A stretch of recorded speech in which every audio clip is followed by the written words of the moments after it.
Et la lachot. Chazak ou Baruch, Mazal Tov pour le Hatan. Nous sommes aujourd'hui le 11 Adar, 3 jours avant Purim. Par contre, si vous permettez, on est aussi 33 jours avant Pessah. Alors pourquoi on va parler de Pessah tout de suite? Juste pour retenir que 33 en hébreu, comme vous le savez très bien, c'est la valeur numérique de lag. Bon, lag baromer, on a le temps, ça c'est dans oula. Mais lag en hébreu c'est gal, c'est une vague.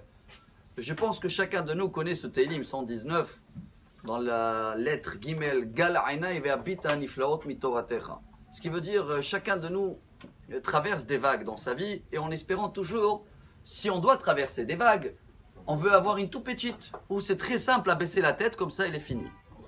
Mais c'est impossible une mer sans vague. On avait déjà vu qu'un cardiologue il disait que tant que le cœur y bat, ça monte, ça descend, ça veut dire que le cœur y bat. Si c'est plat, il n'y a pas, même dans la mer, c'est jamais plat. Si vous vous rappelez le message d'hier, en français, vous m'avez dit l'escalateur. C'est des escaliers qu'on doit faire un petit effort et on peut monter très haut. Mais il y en a qui m'ont dit c'est vrai, mais aussi quelqu'un qui prend ses escaliers à l'envers, il peut descendre. Eh bien, chers amis, il y a un message formidable. Chacun qui est marié, qui va se marier, si on veut attraper les vagues, les toutes petites vagues, et éviter, si Dieu veut, d'avoir des grandes vagues dans notre vie, où commencent les petites vagues? À la maison.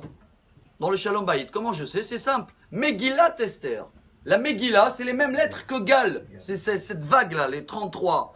Qu'est-ce qu'on doit faire dans la Megillah d'Esther?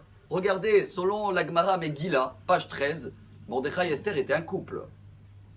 Et quand Mordechai demande à Esther, fais comme ça, et chaque jour tu vas voir, et maintenant tu vas vers le roi, qu'est-ce qu'elle fait Esther?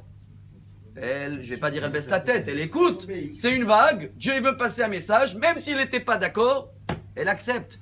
Et quand Mordechai il vient, il est habillé, sac vaéfer, avec des habits déchirés, et il dit, il faut jeûner, il faut... Alors Esther lui dit, oui, jeûner, oui, mais Mordechai, va t'habiller, va t'être savé au halatach. La da'at mazé ve al mazé, on va lire dans 3 jours. Mordechai va changer les vêtements. Qu'est-ce qu'on peut apprendre de là?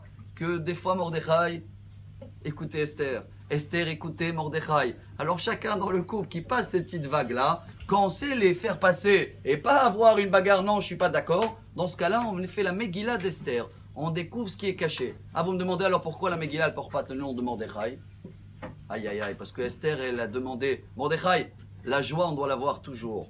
Et c'est cette joie-là qu'elle va permettre que peu importe les vagues qu'on peut avoir, Bezrat Hashem, dans notre vie, j'espère qu'ils seront toujours tout petits et qu'ils vont se terminer à la maison et qu'on ne va pas les retrouver dehors, ce qui veut dire Chas Shalom, argent, etc.